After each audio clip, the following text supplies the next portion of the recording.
Eu convido a igreja a abrir a palavra no Evangelho de Mateus, capítulo 6. Nós estamos estudando o Sermão do Monte, falando sobre a simplicidade da vida do Evangelho, dos ensinos do Senhor Jesus. E este é o sermão para o discípulo, a formar o discípulo de Cristo. Hoje nós vamos estudar a partir do verso 25, capítulo 6 de Mateus, versículo 25. Vamos colocar mais uma vez em pé? Mateus 6, a partir do verso 25, nos diz assim a palavra do Senhor: Por isso vos digo, não andeis ansiosos pela vossa vida, quanto ao que haveis de comer ou beber, nem pelo vosso corpo, quanto ao que haveis de vestir. Não é a vida mais do que o alimento e o corpo mais do que as vestes? Observai as aves do céu, não semeiam, não colhem, nem ajuntam em celeiros, contudo vosso Pai Celeste as sustenta. Porventura não valeis vós muito mais do que as aves? Qual de vós, por ansioso que esteja, pode acrescentar um côvado ao curso da sua vida? E por que andais ansiosos quanto ao vestuário? Considerai como crescem os lírios do campo. Eles não trabalham nem fiam.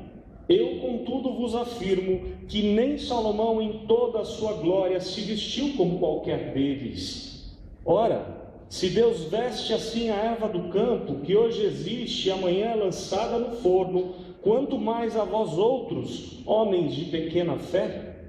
Portanto, não vos inquieteis, dizendo: que comeremos, que beberemos, ou com que nos vestiremos? Porque os gentios é que procuram todas estas coisas, pois vosso Pai Celeste sabe que necessitais de todas elas. Buscai, pois, em primeiro lugar o seu reino e a sua justiça, e todas essas coisas vos serão acrescentadas. Portanto, não vos inquieteis com o dia de amanhã, pois o amanhã trará os seus cuidados. Basta ao dia o seu próprio mal. Oremos. Ó Deus, muito obrigado, porque o Senhor fala conosco pela Tua palavra e fala de assuntos tão relevantes para o nosso tempo. A Tua palavra parece tão atual, parece ter sido escrita hoje, porque sem dúvida alguma, Deus, o nosso maior problema como humanos é a ansiedade. E o Senhor nos instrui através desse sermão pregado pelo Teu Filho há tanto tempo atrás, como podemos ser vitoriosos, vencemos a ansiedade. Ajuda-nos, ó Deus, a não somente conhecer a Tua palavra, mas que o Teu Espírito nos dê capacitação, unção para colocá-la em prática, e assim, ó Deus, fazemos sempre a Tua vontade. Por isso, nesta hora, nós rogamos a Tua bênção, a iluminação, a instrução do Teu Espírito, em nome de Jesus. Amém. Podem sentar. Ansiedade, o que é a ansiedade? Sem dúvida é um dos males do nosso século, talvez um dos maiores desafios nossos, o nosso como humano, é vencer a ansiedade. A ansiedade é uma característica biológica e, na verdade, ela não é de todo ruim, porque uma pessoa que não está ansiosa por nada, ela não sai de casa. Ela não tem vontade nem sequer de acordar, de levantar da sua cama. A ansiedade, ela é positiva quando ela é controlada, quando ela é do jeito certo. Ela é importante para a nossa vida. Da mesma forma, o medo. São sentimentos, são características biológicas que há no nosso corpo como proteção e para fazer a gente reagir diante de situações até mesmo perigosas. Mas o grande problema, e o que a Bíblia condena, é quando nós somos tomados de tanta ansiedade, de tanta preocupação, e a gente perde o controle da nossa mente. Aliás, a palavra grega usada na Bíblia para ansiedade significa literalmente mente dividida. Quando você está ansioso por algum motivo, você não tem concentração, você não consegue pensar numa coisa só, você não consegue pensar na solução que Deus tem para o problema. Tamanha é a preocupação, a ansiedade com a qual você está. A mente se divide e perde-se totalmente a concentração. A ansiedade é vista na Bíblia em diversos lugares, e eu queria dar apenas um exemplo.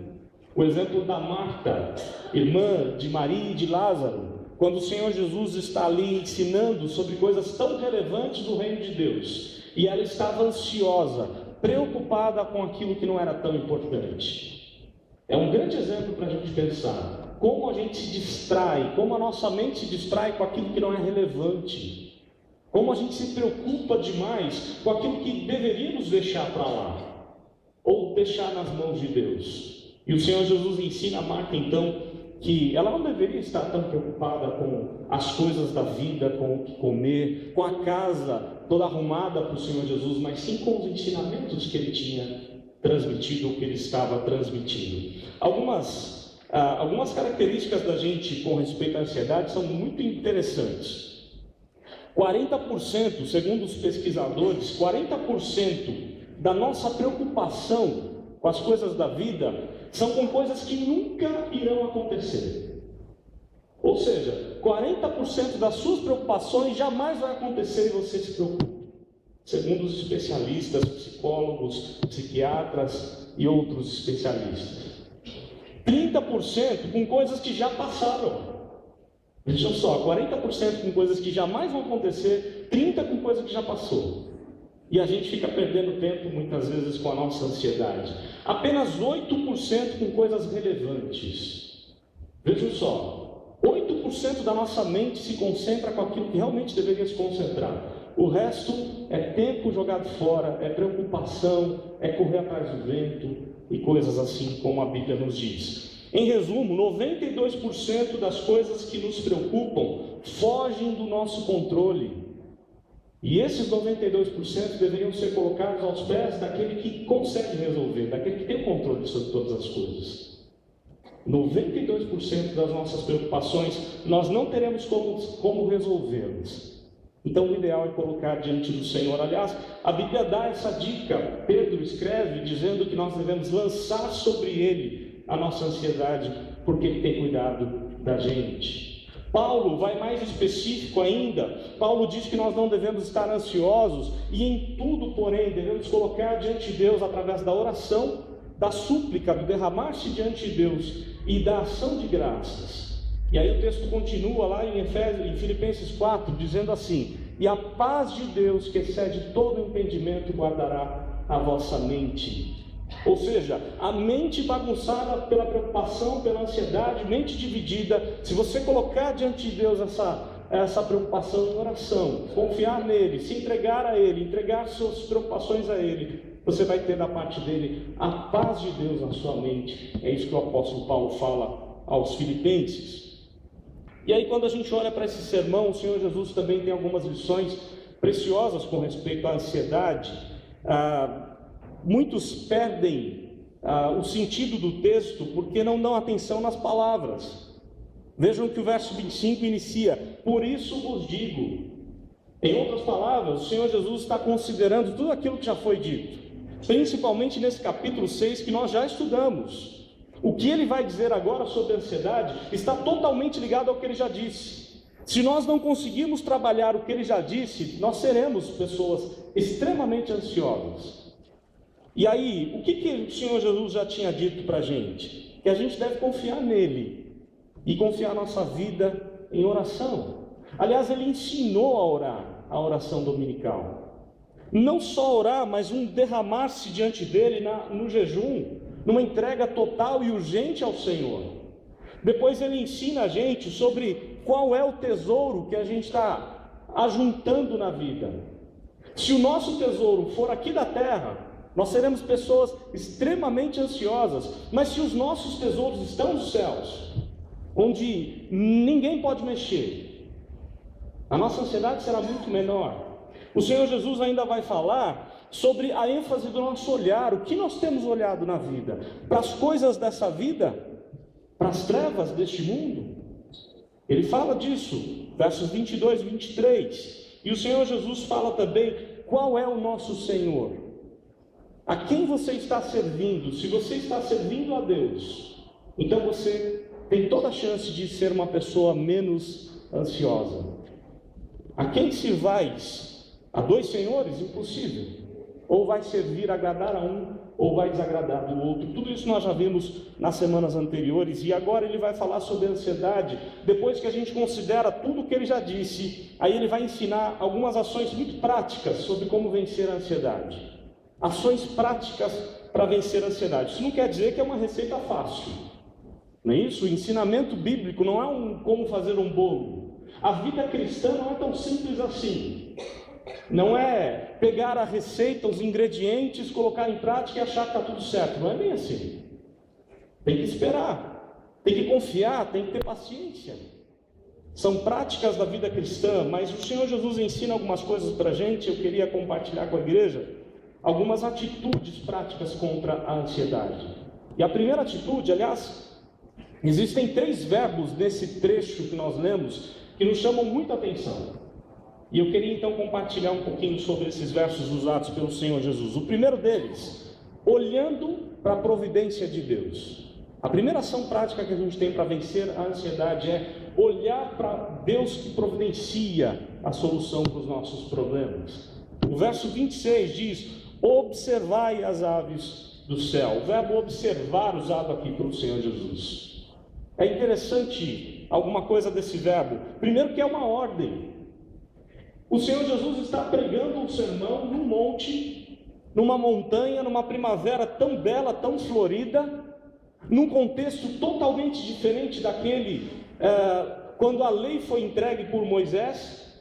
Vocês lembram que ninguém podia se aproximar da presença de Deus ali, a não ser Moisés, e o monte era todo tenebroso, cheio de relâmpagos, toda a glória de Deus estava ali presente. Se um animal tocasse aquele monte, todos morreriam.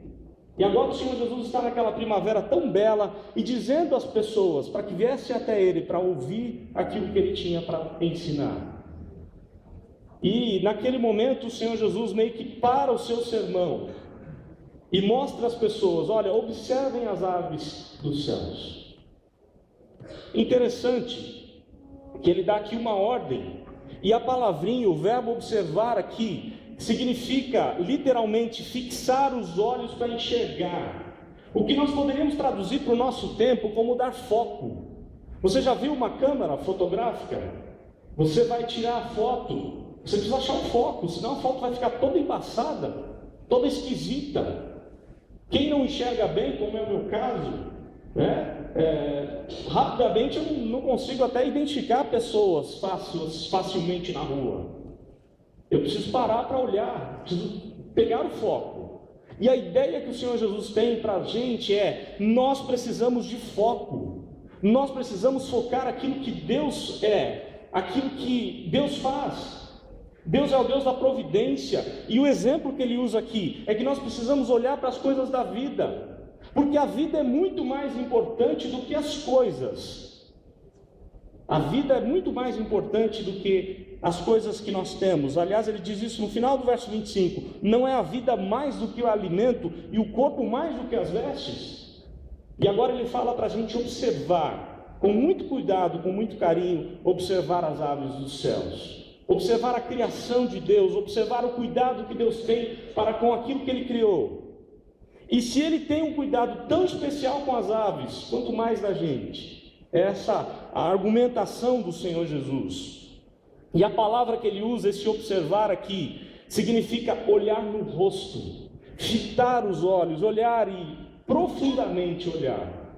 Aliás, coisa que o Senhor Jesus fez muito no seu ministério. Ele olhava para a vida das pessoas, ele olhava para a necessidade das pessoas. Ele olhou para aquele jovem rico. O texto dos evangelhos diz que ele fitou os olhos no jovem rico.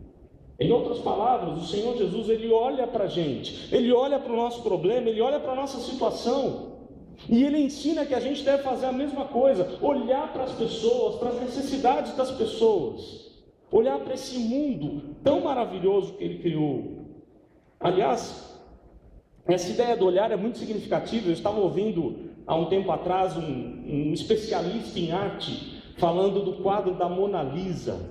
Eu achei muito interessante o que ele dizia, que Leonardo da Vinci fez a produção, a pintura que ele fez foi tão sensacional, ele levou em consideração a questão geométrica de maneira assim tão exata, que onde ele colocou o olho dela, para onde você for, parece que ela está te olhando. Se você ficar na frente do quadro, ela está te olhando. Se você for para a esquerda, ela te olha. Se você vai para a direita, ela te olha. E o que ele dizia é o seguinte, que da forma como ele fez, no local exato onde ele colocou o olho dela, mexe com uma parte no cérebro que mexe com a emoção. Porque quando alguém te olha nos olhos, isso mexe totalmente com a emoção. É diferente. Acontece algo no nosso ser muito diferente. E a ideia que o Senhor Jesus tem é que a gente tem que ter foco nas coisas da vida, naquilo que Ele criou. E o exemplo que Ele dá para a gente é olhar para as aves dos céus. Interessante que a região de Israel é cheia de aves tão maravilhosas. E segundo os especialistas, o local exato do Sermão do Monte, naquela região da Galileia, era uma encruzilhada de aves migratórias.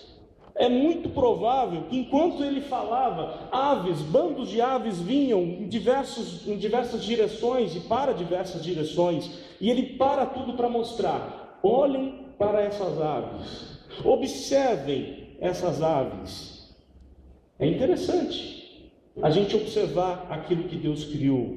Aliás, interessante porque a ideia que o texto dá é algo de ociosidade, ou seja, as aves não trabalham, as flores não trabalham, então eu não preciso trabalhar.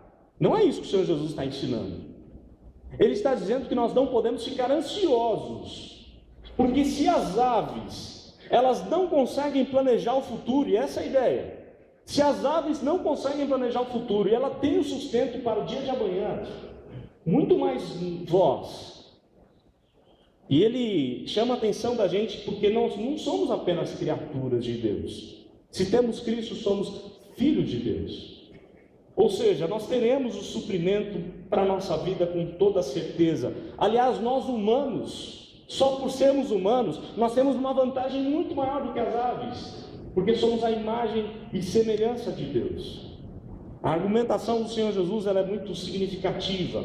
E eu queria citar um nome aqui muito conhecido da história, Martinho Lutero.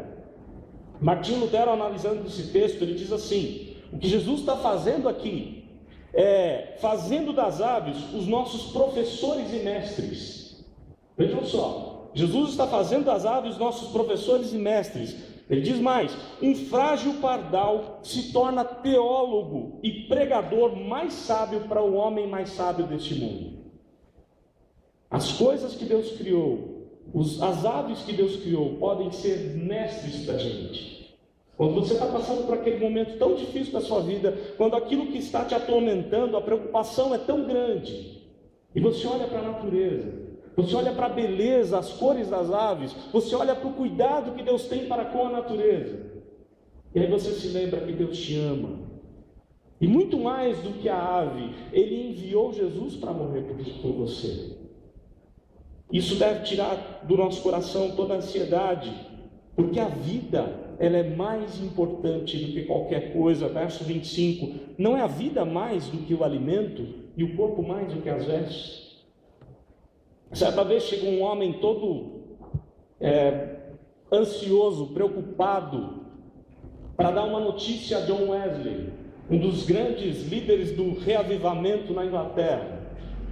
E a notícia era a seguinte: Wesley, você perdeu tudo, sua casa está incendiada, está pegando fogo. E aí John Wesley responde para aquele homem em toda tranquilidade: não, eu não perdi não, a casa não era minha, a minha casa está no céu. Aquilo que eu tenho aqui não é a minha casa, o que eu tenho é apenas o lugar onde eu moro. E Wesley diz mais: se pegou fogo, é uma coisa a menos para me preocupar. Maturidade. Quantos de nós faríamos isso? Quantos de nós poderíamos falar como Wesley? Se perdemos tudo que temos lá, pense um pouquinho na sua casa, pense um pouquinho, mesmo que não tenha ninguém lá, mas as suas coisas, as suas fotos, né? A gente guarda tanta foto, tanto vídeo, tanta coisa lá na nossa casa. E você chegar em casa e não tem mais nada. Mas John Wesley dizia: a casa não é minha, a minha casa está no céu, uma coisa a menos para me preocupar. Aliás, foi esse o sentimento que teve um homem que não só perdeu todas as coisas da sua casa num incêndio, mas perdeu parte da sua família num naufrágio. E aí ele compõe aquele hino tão sensacional, que diz: se paz a mais doce me deves gozar, se dor a mais forte sofrer, ó seja o que for, tu me fazes saber que feliz com Jesus sempre sou. Quantos de nós podemos dizer: mesmo que eu perca tudo, eu ainda sou feliz, porque eu tenho Jesus, e nada pode me tirar a vida eterna, a vida que vale muito mais do que qualquer coisa. Para a gente vencer a ansiedade, a gente tem que olhar para a providência de Deus. Para a gente vencer a ansiedade, tem um outro verbo que Jesus usa aqui. Nós temos que considerar algumas coisas. Considerando ou aprendendo com a providência de Deus. O verso 27, antes de eu falar do segundo verbo, o verso 27 ele usa uma palavra muito interessante. O texto diz assim: qual de vós, por ansioso que esteja, pode acrescentar um côvado ao curso da sua vida? E a palavrinha acrescentar aqui, sabe qual é? Relíquia. Relíquia. Quantos de nós podemos, por conta da ansiedade, acrescentar algo para a gente? Relíquias na nossa vida.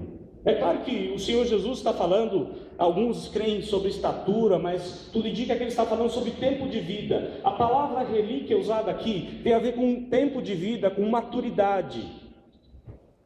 Será que nós seremos mais maduros, estando mais preocupados com o dia de amanhã? É claro que não. Relíquia é algo valioso, a maturidade é algo de valor, sim, mas ela não virá com a preocupação, ela virá com a confiança em Deus. E é isso que o Senhor Jesus está dizendo: qual de vós pode ter relíquia na sua vida, se está preocupado com alguma coisa? Qual de vós pode acrescentar um côvado, 45 centímetros, à sua estatura ou ao tempo de vida? Não há como fazer isso. E aí ele vai usar um outro verbo no verso 28. E por que andais ansiosos quanto ao vestuário? Considerai como crescem os lírios do campo. O verbo considerar, usado por Jesus, de novo, é uma ordem. Observar as aves é uma ordem, e agora considerar os lírios também é uma outra ordem. Considerai os lírios do campo, a ordem de se aproximar para aprender com eles. E daí você pode pensar assim: mas eu vou olhar para uma planta, eu vou aprender com a planta. Uma bióloga consegue, né, Ju? Como a gente perde o cuidado de Deus quando a gente esquece daquilo que Deus criou? A ideia do verbo considerar aqui é se aproximar para aprender, é ser um aprendiz, é observar com muito mais cuidado, é ter não somente o foco, mas é estudar detalhes.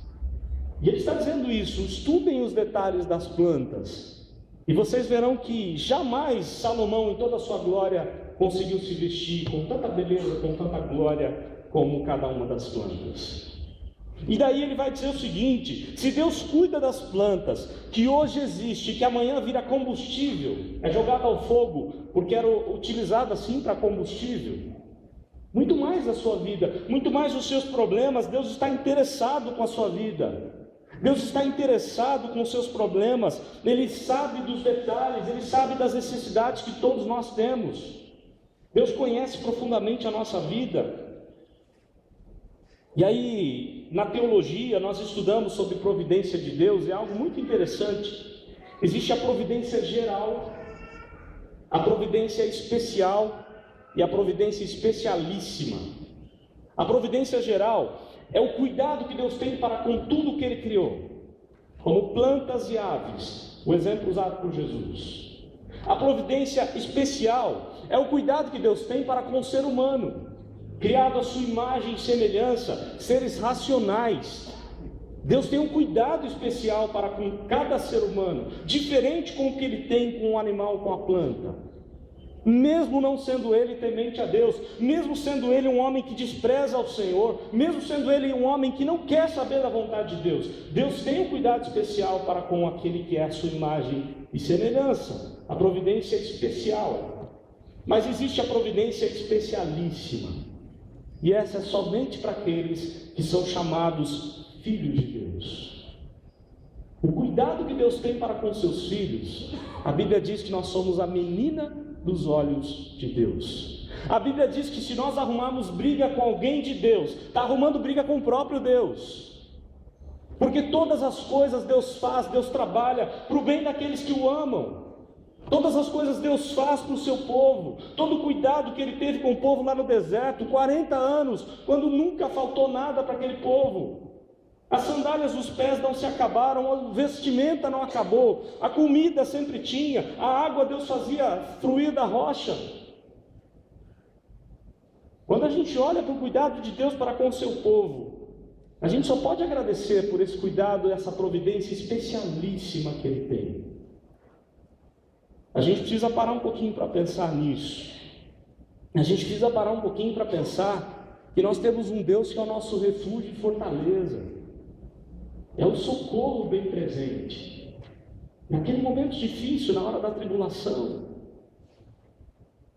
Portanto, não temeremos, ainda que a terra se transtorne, os montes se abalem no seio dos mares, ainda que as águas tumultuem e espumejem, na sua fúria os montes se estremeçam, ainda que tudo dê errado ao seu redor, ainda que um terremoto aconteça, coisas piores e piores possam acontecer na sua vida, temos que confiar naquele que é o nosso Deus, nosso refúgio e fortaleza. Aliás, me faz lembrar da mensagem pregada pelo pastor Messias Anacleto quando esteve aqui com a gente. Baseado no Salmo 46, ele dizia: Deus é o refúgio e fortaleza. Ele dizia: Deus faz. Vinde, contemplai as obras do Senhor, que assolações efetuam na terra. Ele põe termo à guerra até os confins da terra, quebra o arco, despedaça a lança, queima os cabos do fogo. Nós temos um Deus que faz, que opera maravilhas.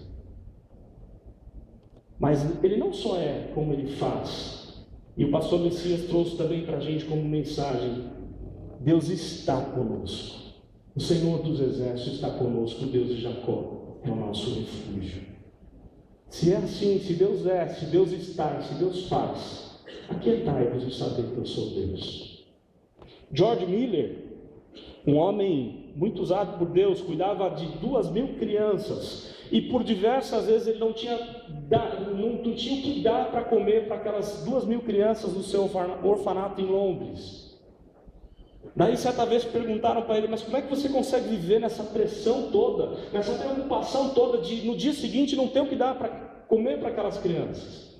E ele diz assim: eu conheço o livro e conheço o Deus do livro. Eu conheço a Bíblia e eu conheço o Deus da Bíblia. Ele jamais vai deixar faltar algo sequer para o justo. Nunca vi um justo desamparado, nem a sua descendência mendigar o pão. Deus sempre vai suprir a sua necessidade, quer usando outra pessoa, quer usando a igreja, quer usando alguém que você nem conheça. De alguma forma Deus há de suprir a sua necessidade. Não precisa ficar preocupado, não precisa ficar ansioso. Charles Spurgeon, um dos grandes pregadores de todos os tempos, diz assim: maravilhosos lírios, falando das plantas, como vocês reprovam o nosso nervosismo. Como as plantas devem rir da gente quando a gente está preocupado. O Senhor Jesus diz: olha, as plantas não precisam fazer muita coisa, e elas sempre têm o sustento da parte de Deus. O texto fala de atitudes: observai as coisas de Deus, a providência de Deus. Outra atitude: considerai, aprendam com a providência de Deus. Em terceiro lugar, busquem o Deus da providência, porque é o terceiro verbo forte aqui no texto, verso 33, buscai, pois, em primeiro lugar o seu reino e a sua justiça, e todas estas coisas vos serão acrescentadas. Quem sabe você não está experimentando as bênçãos da providência de Deus, porque talvez você não está obedecendo o que o texto diz, buscando ao Senhor, buscando o seu reino e a sua justiça. Aliás, aqui de novo é uma ordem: E é uma ordem que está no tempo presente, diferente daquelas outras duas ordens. Ou seja, aquelas eram atitudes para aquele momento, mas agora é constante. Todos os dias nós precisamos buscar ao Senhor, todos os dias precisamos buscar a Deus, e buscar a Deus de qualquer jeito. O que a Bíblia diz? Buscar-me-eis e me achareis quando me buscar de qualquer jeito. Buscar-me-eis e me achareis quando me buscardes com todo o vosso coração. Talvez nós não estamos encontrando a providência de Deus porque não temos buscado com todo o coração. Talvez não temos nos derramado diante de Deus, entendendo que somos tão limitados, tão necessitados do Senhor. O texto ensina para a gente que a gente tem que buscar as coisas do reino de Deus, a justiça do Senhor. E a ideia dessa busca, o verbo que o Senhor Jesus usa aqui, é uma ideia de uma vida ocupada na busca, uma vida dedicada integralmente à busca, é uma busca constante, um esforço perseverante. E aí eu posso dizer com toda certeza, nós buscamos com todo o nosso coração um diploma, nós buscamos com todo o nosso coração um relacionamento, um casamento, nós buscamos com todo o nosso coração filhos, buscamos com todo o coração o sustento para os filhos, os sonhos que queremos realizar nos nossos filhos, mas nem sempre buscamos a Deus com todo o coração, nem sempre buscamos as coisas do reino com todo o coração. Aliás, nós vivemos num mundo em que nós não queremos servir a Deus, não queremos ser servos do Senhor. Nós falávamos hoje pela manhã sobre isso. Estamos estudando a oração do Pai Nosso, e a ideia é que nós não queremos a vontade de Deus, sejamos sinceros. Nós não queremos viver na vontade de Deus, nós queremos primeiro a nossa vontade. A nossa sociedade, nós estamos inseridos nela, nós queremos realizar os nossos desejos em primeiro lugar. O desejo de Deus, as coisas de Deus, da igreja, sempre são terceiro, quarto, quinto plano. Não é assim? Quantos que nós vamos visitar? Hoje eu não posso ir porque eu não vou na igreja porque eu estou ocupado aqui. Eu tenho tanta coisa para fazer. Está correndo atrás do vento. Está perdendo a bênção de estar na casa do Senhor, de ouvir a voz do Senhor, de ter a direção do Senhor para a sua vida. Nós estamos correndo atrás de coisas que não do reino de Deus. E o problema é de Deus? Claro que não, Deus é autossuficiente. O problema é nosso, porque aí nós teremos ansiedade. Por que o mundo está tão ansioso assim? Por que as crianças estão tão ansiosas assim? Porque talvez nós, como pais, não estamos ensinando as nossas crianças a servir a Deus como elas deveriam servir. Porque nós, como pais, estamos colocando tanta pressão sobre os nossos filhos, e eles fazem cursos diversos. A agenda de um filho, adolescente ou até criança, é pesadíssima. Mas talvez nós não paramos sequer lá na nossa casa para falar de Jesus com eles. Porque eles chegam tão cansados de nós também, e aí eles precisam dormir, e o culto familiar vai ficando como algo secundário. Nós precisamos buscar mais o reino de Deus e a justiça do Senhor, porque os gentios não fazem isso.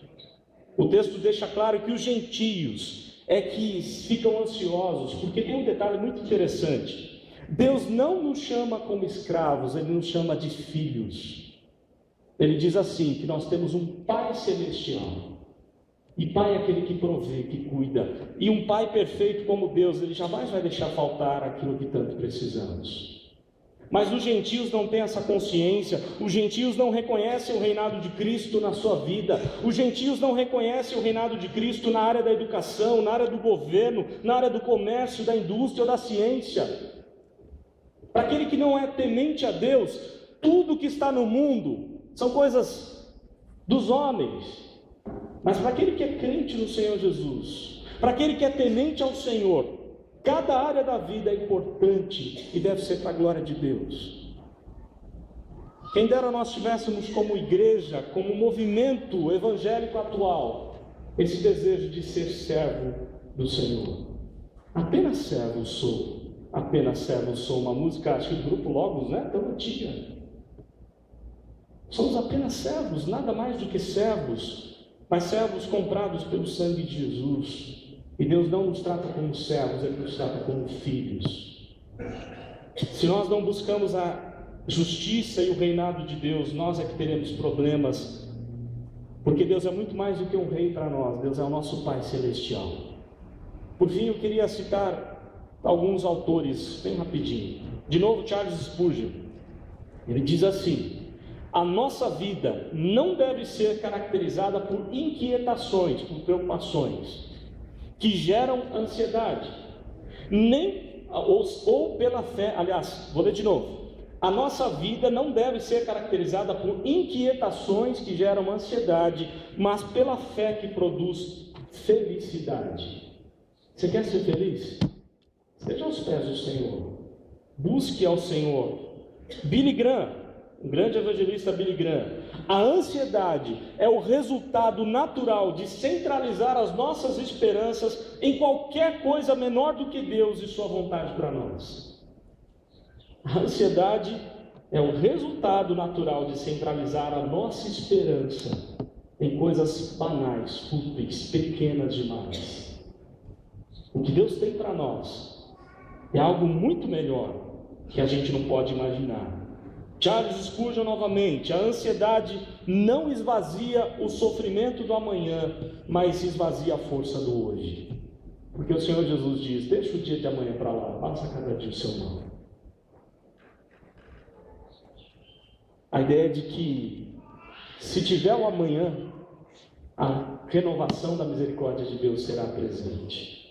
Porque Lamentações de Jeremias diz isso: o Senhor renova as suas misericórdias a cada manhã. Portanto, não vos inquieteis, diz o texto, não andeis ansiosos de coisa alguma. Observem, prestem atenção naquilo que Deus criou e como Deus cuida da sua criação. E muito mais do que a criação, nós somos filhos de Deus. E como filhos, Ele há de suprir cada uma das nossas necessidades, conforme nos diz a Bíblia. Que Deus nos ajude a confiar e a obedecer e a viver como servos do Senhor. Porque se somos servos do reino e da justiça de Deus, nós seremos cada vez menos ansiosos e muito mais felizes. Bem-aventurados seremos. Que Deus nos abençoe.